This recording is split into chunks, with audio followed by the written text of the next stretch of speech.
Hey friends, it's Mike. It's Sunday, November 8th, 2020, and I wanted to share some thoughts about the November 3rd election. In previous videos, I explained the controllers put three 9/11 events into play this year. These are events where the psychological operation is encoded with 9/11 numerology and intended to initiate major change. The first event was CV, the second was BLM, and the third, to complete the trifecta, was the first presidential debate which took place on September 29th, which reduces to 9/11. The first debate between Trump and Biden, the third 9/11 event for the year, was telling us things were going to get even crazier. I had said at the time that we better put our seatbelts on because this is going to be a rough ride.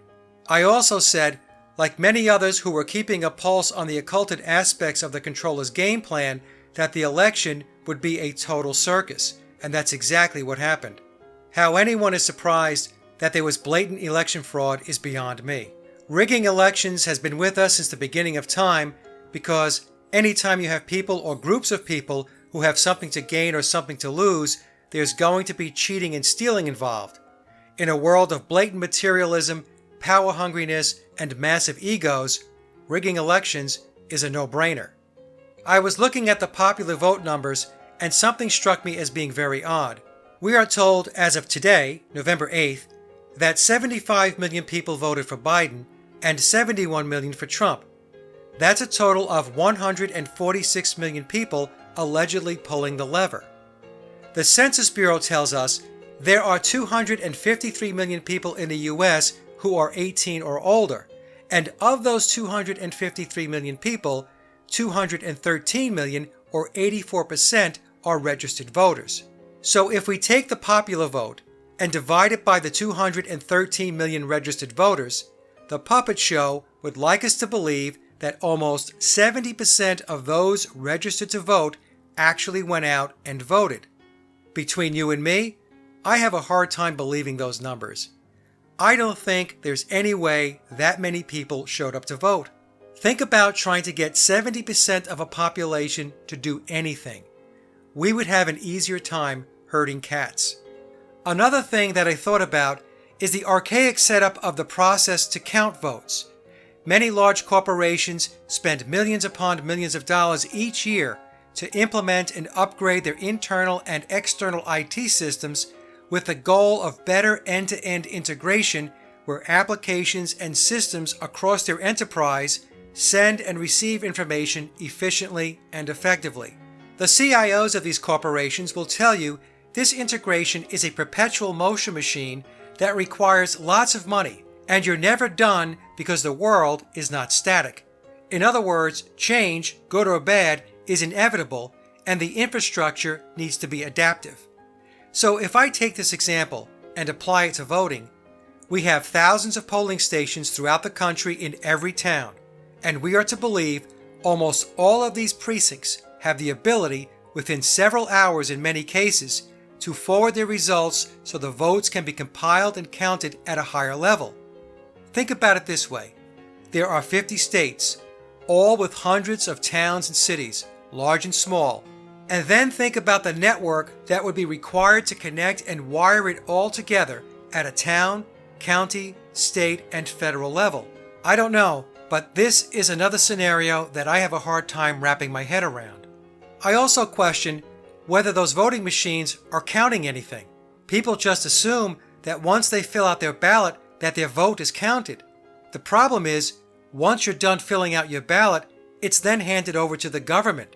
Some people might think this is crazy talk, but honestly, how does anyone know whether what goes into that voting machine actually goes anywhere?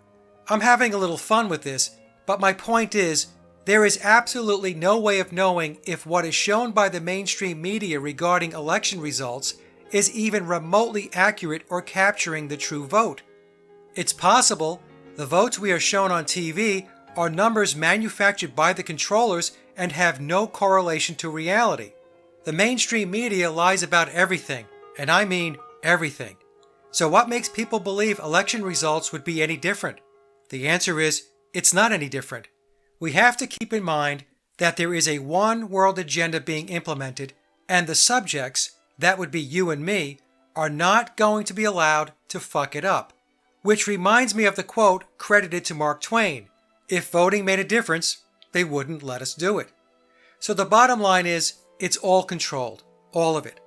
I have mentioned several times in other videos that what goes on in this world is determined by the Committee of 300, and the strategies and decisions of the committee are then implemented by people who are on their payroll.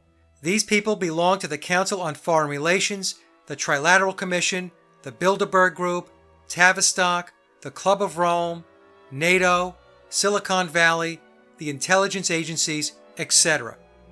People need to understand there is already a one world government in place.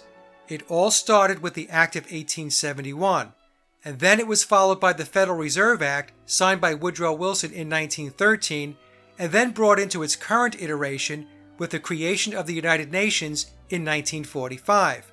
Yes, secret societies and their influence have obviously existed for a much longer period of time, but the governance to manage the world at its current international level has been with us for almost 75 years with the advent of the UN.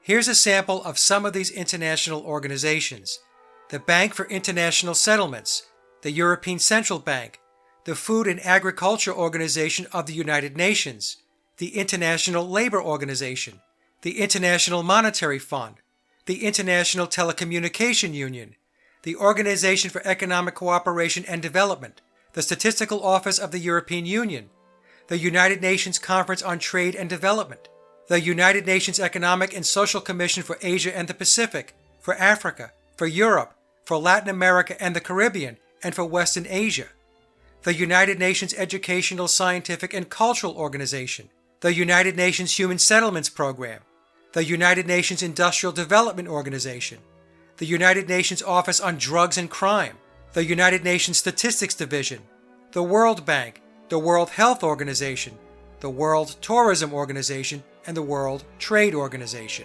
So my question for anyone who believes that the sovereign nation state still exists: what do you think all of these organizations were created to do? They are not there as an adjunct to assist governments in maintaining their sovereignty. I can promise you that. They are there to set direction and policy so all countries are singing out of the same internationalist hymnal. We can see this coordination with the current CV psyop, as all countries across the world are following the same exact script. A script that was handed down to the presidents and prime ministers who are on the one world payroll. No one gets to run for president or reside in the Oval Office unless they have been selected by the committee. That includes Biden and Trump. There is no such thing as a rogue Washington outsider who defies the system and governs on behalf of the people. They govern on behalf of the world government as they bamboozle the gullible masses into believing the myth of we the people. Trump was never an outsider.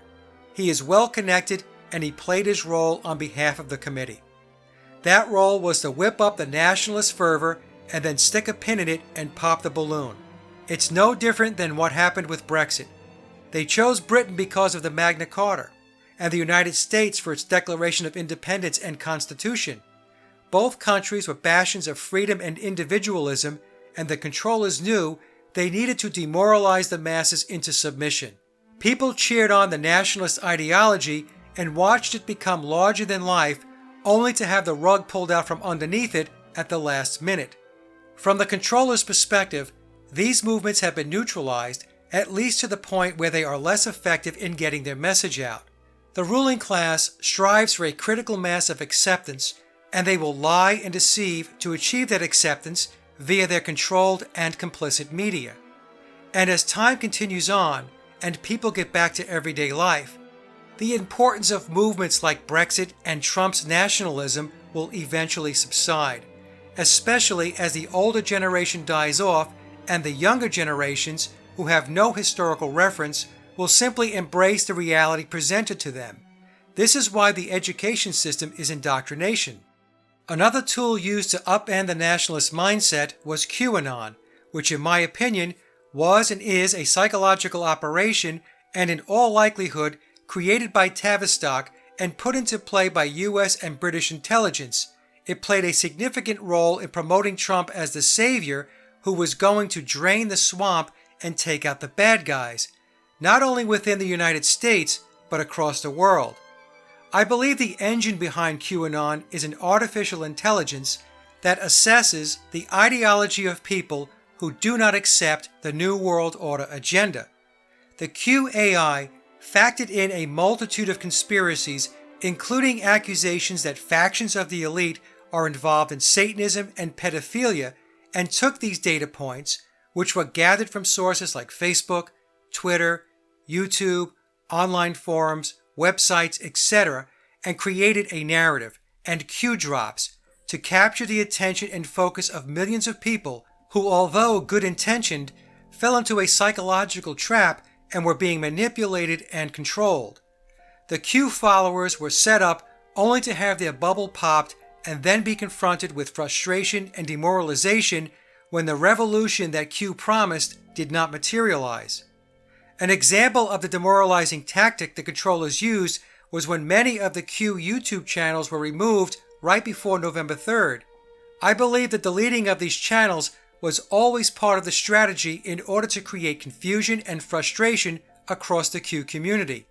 We also cannot discount that some of these Q channels were controlled opposition who acted as the Pied Piper and led the parade as other channels and content providers took the bait and ran with it. For some of these channels, Q was good business, which resulted in significant increases in subscribers and revenue potential. It's important to note the Q narrative was not unique or original. It was an updated version of the David Wilcock, Ben Fulford script from 2012, replete with its message of white hats, the fall of the cabal, mass arrests, inside sources, etc. As a side note, the controllers even reintroduced scripts from 2016. One example is Q's Satanism/pedophilia thread, which was a reworking of the Pizzagate story. And another example is the Hunter Biden laptop narrative, which was very similar to the Hillary Clinton email scandal from 4 years ago. Then we had the Fire Fauci chants at Trump's rallies, which mimic the lock her up slogans from Trump's 2016 run. And I should also note that no one involved in any of these stories was ever brought to justice. They just drop into the memory hole and fall off the radar. Q's tagline was, "Trust the plan." In other words, no need to do anything because white hats looking out for you are working behind the scenes.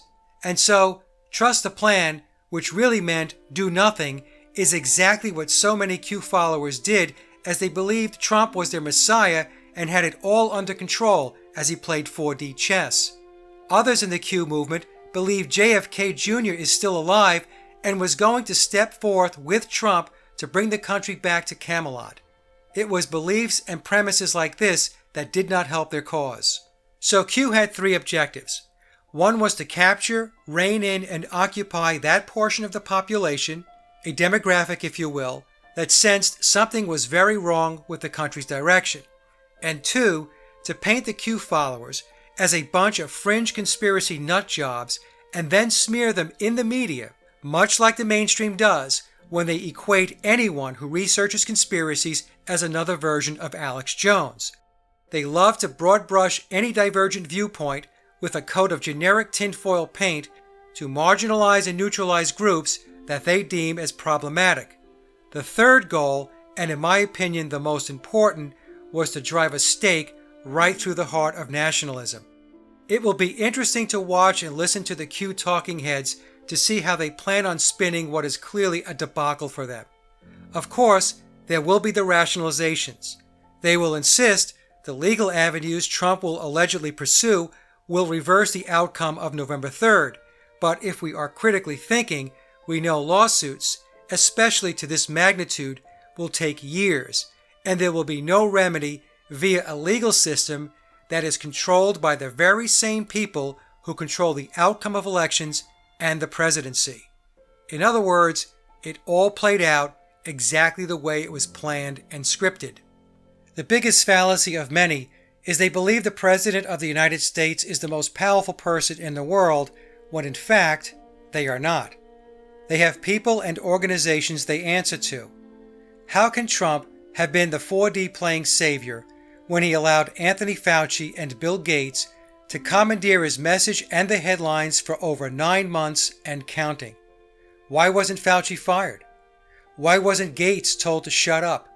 I would argue both men were subverting the office of the presidency. People will argue with me and say if he had done that, the press would have attacked him ruthlessly and it would have made matters worse. But the mainstream news outlets who hide behind freedom of the press are actually enemies of the state who are actively engaged in the overthrow of the United States government and its people. Trump, if he were the real deal and his own man, should have instructed the Justice Department to start criminal proceedings against anyone suspected of sedition, along with getting rid of dual citizenship, which runs rampant throughout the government and is a major problem. But because he surrounded himself with the very people who live in the swamp, he was either part of the club or not smart enough to know they would eat him alive. What this shows, my friends, is Trump was never in control. If Fauci, Gates, the press, Twitter, and turds like Anderson Cooper and Shepard Smith, who condoned cutting off his press conference after the election, can have a go at him on any given day, then they are controlling him. He spent the first 2 years of his term allowing the fake Russian story to fester, and then all of 2020 he danced around CV, which crushed his much-touted economic revival. This type of treatment does not happen to someone at the top of the pyramid. It happens to people with a job description. It happens to people who have masters. And as for Biden, he will be a nightmare. There is no question about it. Like I said in a previous video, Joe is like watching a sequel to Weekend at Bernie's. He appears to be suffering from dementia, which tells us he's not going to run anything, nor is his VP Harris, who is another empty suit. The two of them are window dressing. The country will be run the way it has always been run for the past 150 years, by the shadow government, which is hell-bent on implementing a one-world order. Don't believe me? Here's a quote from Woodrow Wilson, who sold the country out by signing the Federal Reserve Act in 1913. Quote, "Since I entered politics, I have chiefly had men's views confided to me privately. Some of the biggest men in the United States in the field of commerce and manufacture are afraid of something.